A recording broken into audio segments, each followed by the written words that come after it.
Hello everyone. If you like what I'm doing here, please consider subscribing, liking, and commenting. It would really help the channel out quite a bit. Thank you very much.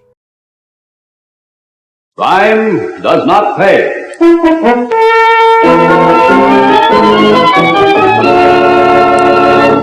How much you get for the coat, kids? Half a C. Not bad at all. Oh, it's so bad it stinks. Eddie. Save it, Jackie. You know it as well as I do. We take a chance on jail, snatch the coat, the price tag says $250, so the Fagin gives us half a C. 50 lousy bucks. That's a sucker's racket. It's beer and pretzels, ain't it? I hate beer, and pretzels only make me thirsty. So beautiful. Maybe you got an idea? Have I got an idea? Gather round, boys. Have I got an idea?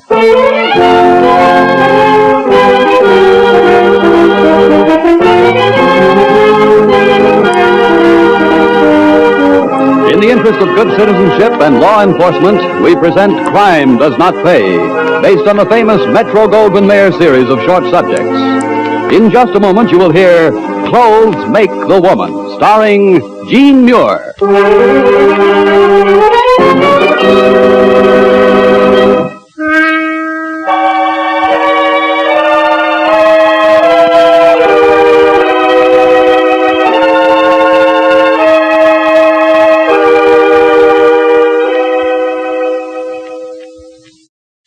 Now, Crime Does Not Pay, starring Gene Muir as Betty Page in Clothes Make the Woman.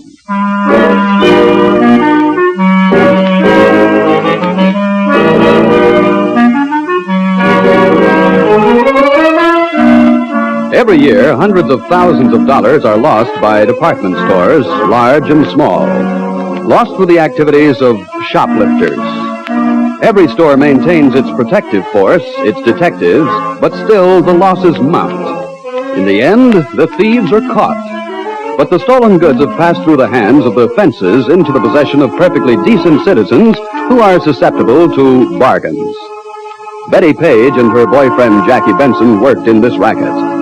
One of their operations was like this. I'd like to see something a little more expensive, miss. Yes, miss. My wife and I don't buy a new winter coat every year, and when we do, maybe you've got something with fur on it. If you'll step this way, please. Thank you. Now, this is our most expensive line of fur-trimmed cloth coats. Oh, they're lovely. Which one should I try on, Jack, dear? Well, I like that blue one with the big fluffy collar. That's a fox collar. And may I put it on, miss? Oh, certainly, madam.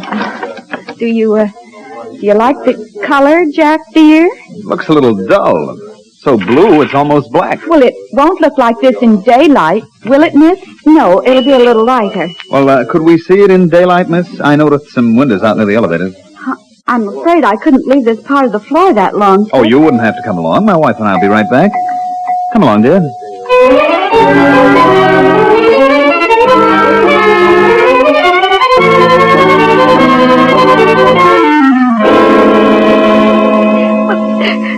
Honest, Mr. Stack, they seem like such nice people. They all seem like nice people, Carter. They fooled even me. Sometimes. Really, Mary, how could you have let it go so long before you called me? But it is a long walk to the windows for the elevators. We were so busy I didn't dare leave the floor, Mr. Martin. Oh, no. $250. I don't know how I'll ever pay it back. Now, easy, young lady. The store is insured, you know. Now, tell me once more exactly what happened. Like I said, Mr. Stack, they seemed like such a nice couple. You hear the names? Just Betty and Jack. Go on. Well, she liked the coat. He wanted to see it in daylight. I let them go to the elevators with it. There are windows there. Oh, I'm so sorry, Mr. Martin. She left her own coat on a chair. A coat worth $12.50 at the most. And after they asked to see the more expensive models. You're altogether too trusting, Mary. Not anymore, I'm not.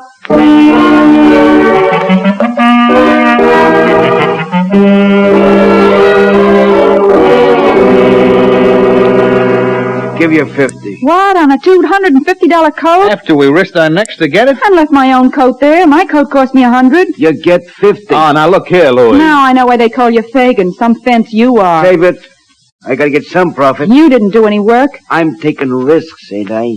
For risk, a businessman is entitled to a profit. What risk do you take? What will I get out of it? A cloth coat with a piece of fox, $100. So I give you 50, so we come out even. Yeah, and we do the work. Enough talk. 50. Take it or leave it. Jack? What's the use? Take it, Betty. It's better than nothing.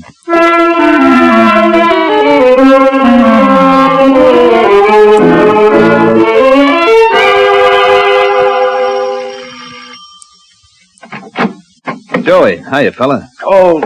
I could use a drink.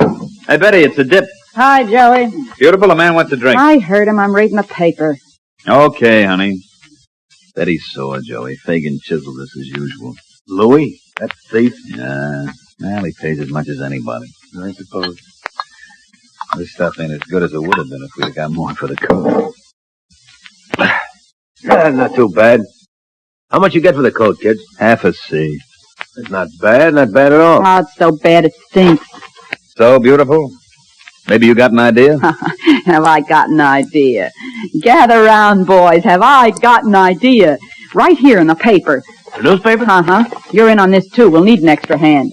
What's my cut? 3 ways equal. Out of what we get from Louis? This idea'll work so slick there'll be plenty for everybody, even at Louis' rate of pay. Hey, it sounds interesting. Go ahead, kid. Just let me read you this. See the picture? What, that society dame? What's she got that you ain't, baby? That sable coat. 10 grand if it's $1. So, kid, so? Listen. Mrs. Louise Williams, shown above at a recent charity function in smart Rosedale Manor, is one of the sponsors of the Milk Fund luncheon to be given at the home of Mrs. Joseph Barton 2 weeks from today. Also present at the forthcoming benefit affair will be Mrs. Barlow Sampson, Miss Josephine Allen,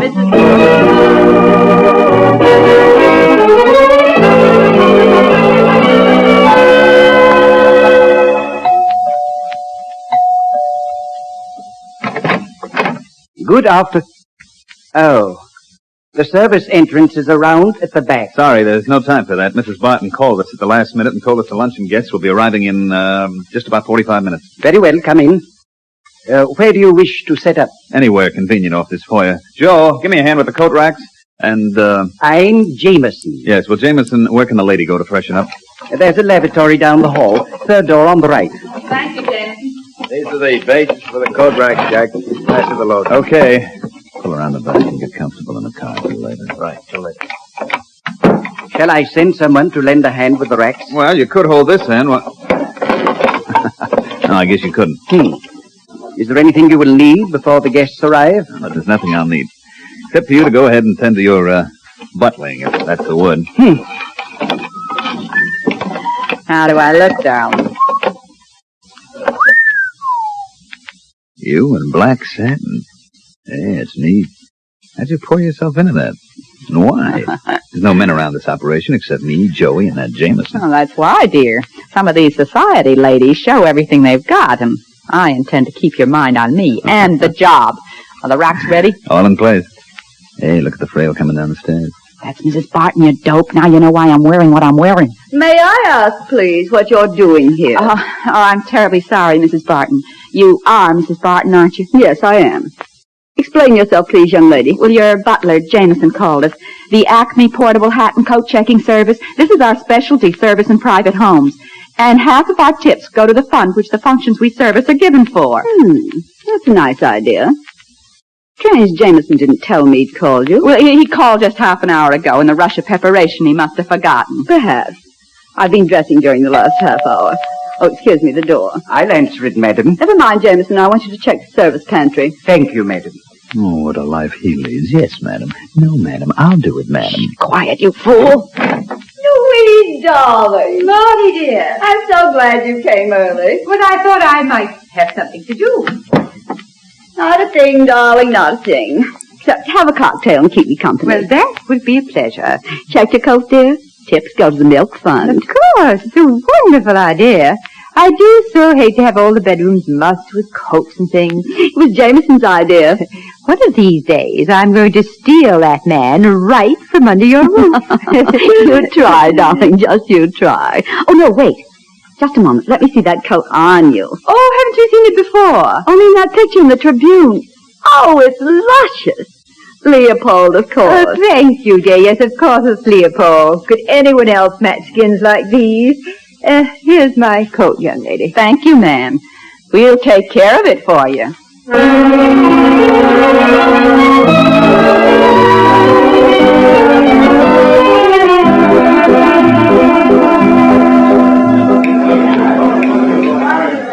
May I compliment you, young lady, on the way you've pleased Mrs. Barton's guest? Thanks, Jameson. Now you've said your piece. Run along. Well, really, after all, one could be polite. What's with him? Is he on the make or something? Could be. I understand black satin has an effect on some men. Oh, it has on me, baby. Nothing any of the dames in there was wearing can make him look like you. Save it, darling. We got work to do. He hear you? Sure, Joey heard me. He's coming. Okay, kids. I'm out here waiting, all set. Here they come, Joey. Wait till Louis sees this haul. Mink, Persian lamb, broadtail, sable, and all real. Here, Joey. Here's the first load. There's about 30 coats here. No, Jackie, not all of them. You want to leave some? Got him. Next pile. Hold it, Joey. Betty's going nuts. Not me, I'm smart. The 3 coats you just put through that window are worth about 15 grand. Okay, we take 6 more, including Louise Williams. We'll have over 50 grand in the haul, but we leave the rest. So nobody will suspect anything until the women whose coats we took come looking for them. By that time, we'll be miles away. Get it, Jackie? Got it, beautiful.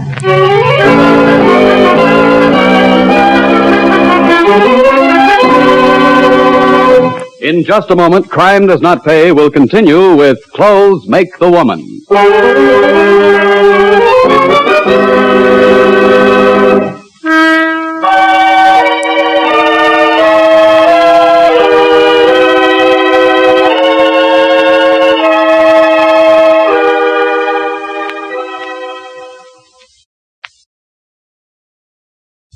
Now we continue with Crime Does Not Pay, starring Jean Muir as Betty Page in Clothes Make the Woman.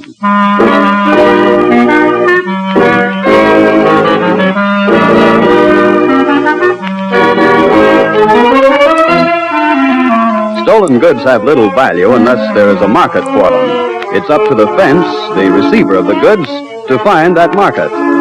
In the case of Betty Page and her friends, Louis Fagan Keller had to find the market. He waited a sufficient length of time and then approached his first possible customer. Who is it? You decent, Patty? Who is it? Louis Keller, remember?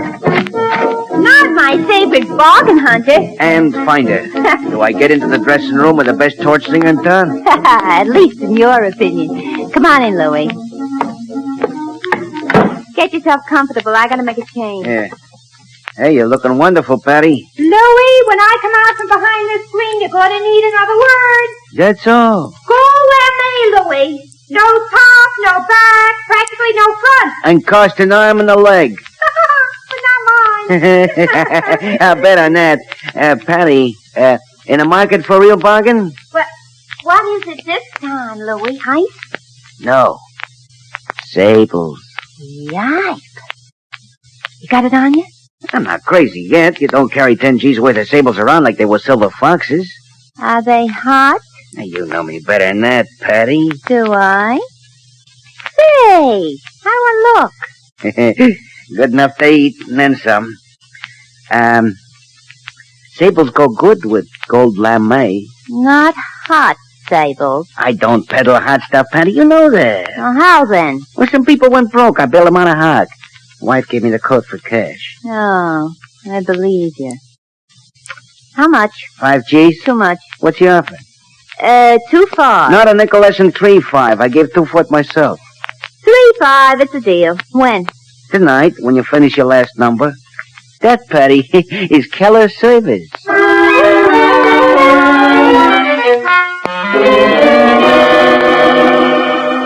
Lieutenant, we've waited so long. You don't seem to understand. We understand, Mrs. Barton. You called us here when the theft was discovered. We questioned your butler and the other servants. Your butler says the coat check people told him you called them. You say they told you he called them. Total 0. When we have nothing to work with, Mrs. Barton, there's practically nothing we can do. Except wait. Wait, Lieutenant. How long? For what? No one knows how long. For a break. A break. But surely the insurance company... They have their own people. They've seen us. They think it's your butler. Jameson? Impossible. He worked for my father, now for me. He's known me since I was born. People get funny ideas sometimes when they need money. Jameson wants for nothing. He never will. Nothing you know of, Mrs. Barton. Now, let it be, Stone. The butler's all right, so are the other servants. In fact, they're so all right and so used to everything being normal, they were perfect setups for the crowd that pulled this job. Surely, Lieutenant, there must be something you can do. I won't be able to hold up my head. In my house, to have such a thing happen. When the break comes, Mrs. Barton, we'll be ready. But what kind of a break, Lieutenant? Mrs. Barton, 85% of the population of our prisons talk themselves in. We'll get our break with patience.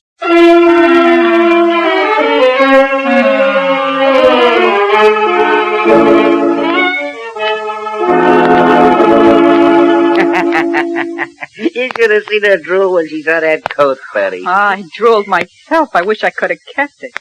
Patty Laurel, without a brain in her head, gets to wear that coat. What do we care? She's got the coat, we got the dough. I knew you kids had come through with a big idea. Once, anyway. Once? What do you mean by that? Well, you can't pull a stunt like that again. Oh, can't we? Now, look, Betty, let's not take chances. We pulled down 15 grand on that deal and no income taxes. Shut up and listen. Okay. Aren't you riding high, kid? Never mind that, Fagin. Get this. There hasn't been a word in the papers about the Barton job. Not one word. How they hate to be taking, that kind of people. But okay, that means nobody's talking. So for the next job, we pick a spot a few miles from Rosedale, and nobody'll be wise. Smart. Smart as a whip. But not too soon. There's no sense taking chances when we don't have to. What scared you, darling? Dick Davis. Who's he? You remember, don't you, the party Joey threw to celebrate our haul? What, that little one with a squint? That's him. Best second story man I ever did business with. Yeah, well, he's in a tank. What? Yesterday. Went back to a neighborhood too soon. Picked him up, caught him on a job. Oh, so he pulled a boner. And he had a piece on him. Armed robbery, 20 years. Poor Jake. His own fault for getting caught. They won't take me that way. See what I've got, boys. Eddie, where'd you get that piece? It's a souvenir, a war souvenir, .25 caliber, a lady's gun. Fellow I bought it from says it packs a terrific punch. That's no good, kid. You lose it someplace. If we do another job, don't carry it. Not carry it? Now, boys, you know everything's going on these days. A girl wouldn't think of wearing her minks unless she had some protection.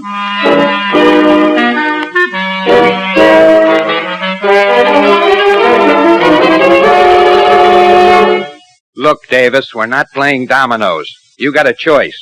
20 years to life for armed robbery, or we'll pin the 4th Street killing on you. You can't do that. You can't, Lieutenant. You wouldn't find an innocent man. Oh, wouldn't I? But I don't know nothing. I always worked alone. You know that. Please, Lieutenant, give me a break, will you? You had to have someone sell your halls for you. Who was it? I sold it myself. Peddle it. Honest. Stone, is the conference room free? The one downstairs? If it isn't, it will be. Say, did you know, Lieutenant, they just did a new soundproofing job down there. Yeah, man could yell his lungs out and nobody'd ever hear Wait a him. minute. Wait a minute. That's so. How nice. What do you say we test the soundproofing with little Richard here? No, you can't. It's against the law. Listen to who's talking now, Stone. Against the law, huh? Well. Could I make a deal? What kind? Or maybe you drop the arm part of the charge. What for? Will you? Let's see the size of your merchandise. It's the gang that pulled the Rosedale Manor job. A Rosedale job. You in on that? No, not me. But I went to a party. They were celebrating, see? Jackie Benson, Betty Page, Joey the Dip Waters, even Louis Fagin Keller, the fence. You see, that is Joey, he had a few too many, see? I got the whole layout. Is it a deal, Lieutenant? Is it?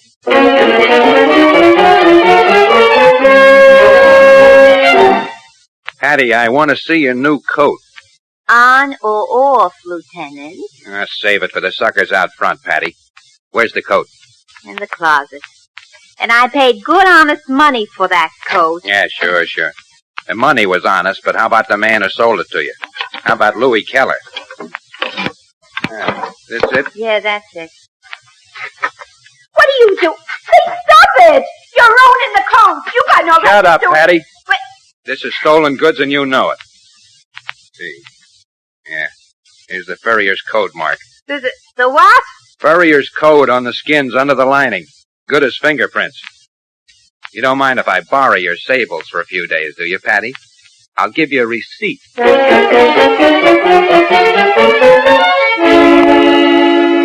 Well, Mr. Leopold? But of course it is my coat. I know it even without the markings. Whose is it? Mrs. Williams, Louise Williams. For her I made it. Special. I matched the skins like no other coat in the world. You keep a record that'll stand up in court? But of course, always. You know that, Lieutenant.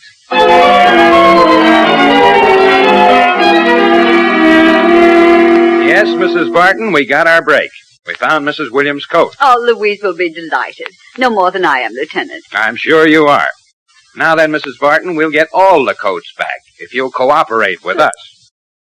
What can I do? You have a lot of friends, Mrs. Barton. Do you think one of them would go so far as to arrange a benefit affair like yours? Say, someone who lives about 10 miles away from you, Mrs. Barton?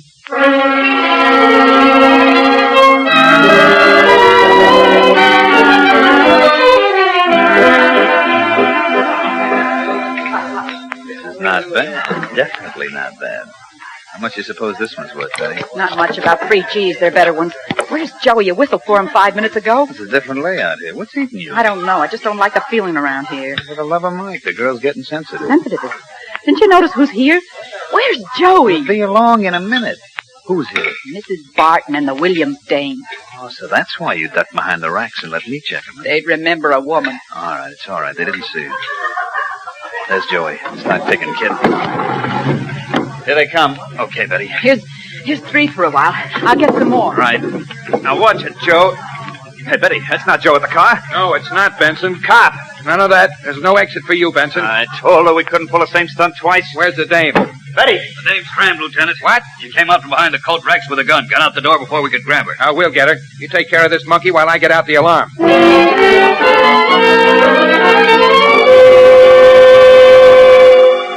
loading at Gate 3, westbound flight 301 for St. Louis, Albuquerque, and Los Angeles. Now loading at Gate 3. Hey, you had a good hunch, Stone. Restroom covered? Inside and out, Lieutenant. Check. Let's go. Pardon me, miss. You're Betty Page, aren't you? Sorry. I'm afraid you've made a mistake. I'm not the Yes, you are.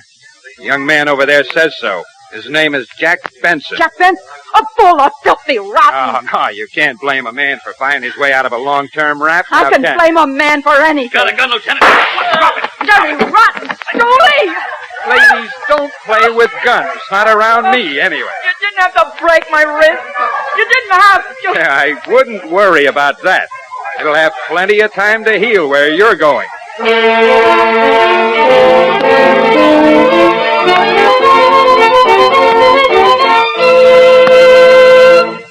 Crime does not pay.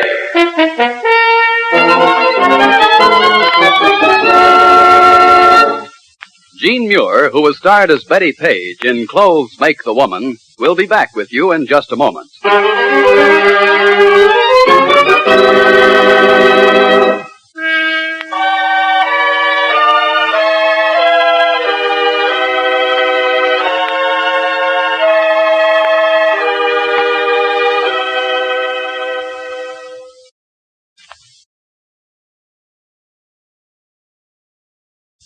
Now, here in person is Jean Muir.